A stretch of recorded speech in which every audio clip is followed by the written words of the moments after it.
here to try and do a job, and I feel my job is to win a championship. Troy Herfoss has come over from Australia as a Superbike champion and has really taken this series by storm. Troy Herfoss holding the fastest lap of the race. What an impact he has had on the Mission King of the Bagger Championship. On the gas he goes, checkered flag waving, and it's going to be Troy Herfoss who takes the win. Oh, and there he goes. Wow. Unbelievable. Troy Herfoss takes the checkered flag and the win. This has been a storybook race.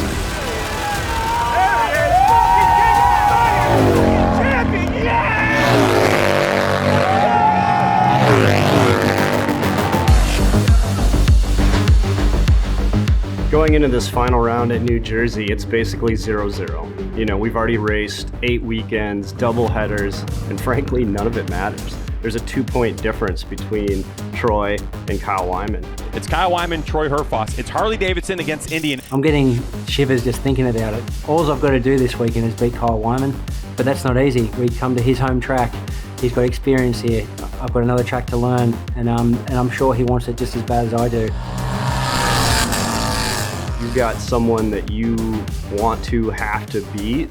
That's the greatest uniter of a team, and our team is focused on beating HD. You can see the look on my face. It just got real, man. I mean, it's a real rivalry that goes back over 100 years. For us to be in a position where we get a chance to go win the title again, it's right where we want to be.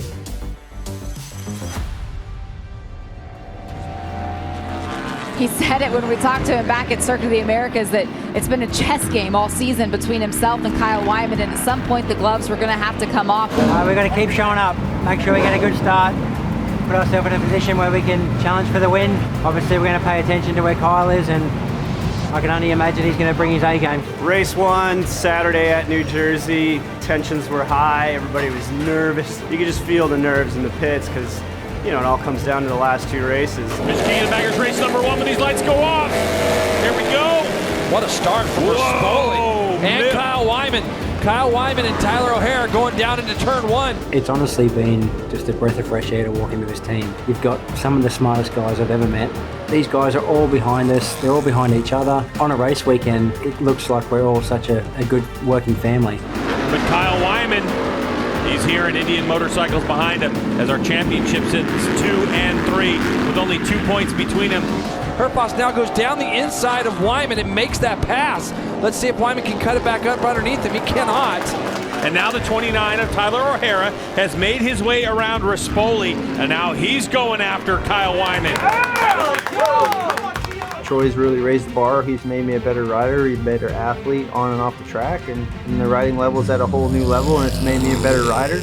Here we go into turn number 1. Troy Herfoss, the number 17, the Australian inside, turns a motorcycle. Rocco Landers having nothing to do with it, goes right up the inside. You couldn't find a tighter team in the paddock than the Indian Motorcycle Racing team. Tyler and Troy are tight, they're tight with the teams, there's full trust. There's one goal, win the championship, and everybody's 100% focused on that. Second place today, Troy Herfoss, and a battle to the finish with Rocco Landers there. Tyler rode a great race, Troy rode a great race, and really did everything perfect. Troy pushed his luck a couple times with trying to get a pass around Rocco, but knew the smart thing to do was to bring it home and finish. So yeah, we're in a great spot, picked up 4 points, so we're 2 points ahead. We just got to go out there and finish ahead of Kyle again. So in King of the Bagger Racing, Harley runs a 131 cubic inch engine and we run a 112. So you'd think that's a pretty huge disadvantage. And the strength of the Power Plus has shown itself. We're working from day one here with a displacement disadvantage, so we have to figure out how to take what we've got and maximize it. And the base engine that we're starting with is great. We're still running stock crankshafts and stock connecting rods. There's really nothing exotic if you take one of our engines apart. There's so much torque that every small movement of the throttle moves the bike a lot. Yet we can go around the track on the edge of the tire every lap within 2 to 4 seconds of a superbike. And every year that we progress and break lap records and we're going faster and closer to superbike, you always find a weak spot, and now we've really fine-tuned this motorcycle to be a proper super bagger. So the Power Plus has always been great. It's been about figuring out the chassis and getting the chassis to match the engine. And right now, the chassis matches the Power Plus. They're both great. We're ready to go. This is what I enjoy. It's that pressure that I've got and that feeling you get when you're on the start line when, you know, there's a lot of weight in your shoulders and your body's just so reactive and ready to race. It's just the best feeling you get in the entire world. We've kind of gotten over using the excuse of, well, Troy doesn't know the tracks. Troy's shown us that give him a couple laps and he's right up there with the front runners. So I'm perfectly confident that Troy's going to come in here today, take a couple laps, get used to the track, but after that, he's going to be right on Kyle. Things happen on championship weekends and riders just do things they don't think they're capable of. So I'm fully prepared for Kyle to be the best Kyle Wyman he's ever been, and I'll try my best to beat that guy. How good would it be to arrive in America in a new championship, come to new tracks all year long, race for a championship and win that championship against my rival at his home track? Yesterday, it was a couple of points between first and second, and today, it's a couple points between first and second. Yeah, but it's the other way around now, as Troy Herfoss yesterday ends up finishing second and swapping that points lead.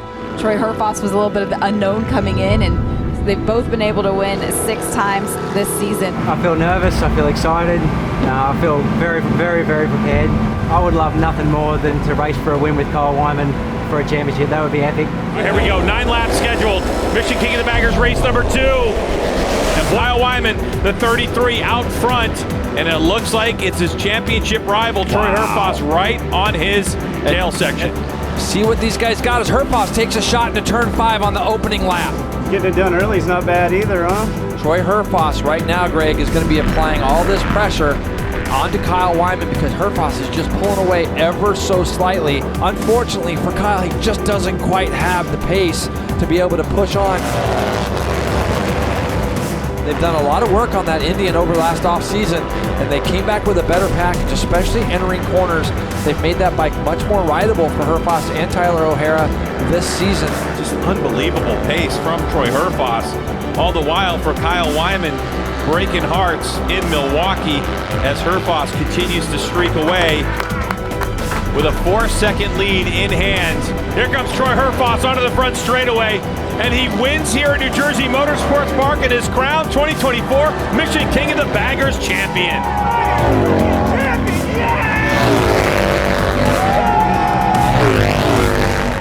What a perfectly executed race for Troy Herfoss. Won by over 4 seconds, led every single lap, won the championship. It honestly came down to it, right? It was 17 races decided by 1. I don't think any of us took a breath for about 10 minutes in there. We got through this year with no DNFs, and it was just amazing. The team gave Troy a bike and put it in his hands, and Troy's proven to us this year that if we give him a bike, he can go out and get the job done. The Indian Challenger just proved for the 3rd time, 3 championships, that it is the best bagger on the market. It's got torque, it's got handling, it's got good brakes, straight from the factory. What we do with the team at S&S is enhance all that, put it on the track, and show everybody what it's all about. From the phone call with Gary in December, to the banks of Daytona, to the MotoGP crowds at Coda, to the gravel trap in Brainerd, to here, it's just been such an incredible year and surreal to think that I've got myself a championship in my first year, and it's just been exactly what I hoped for. I was out of my comfort zone and I was able to succeed and push my body to new limits, and it's been an incredible journey.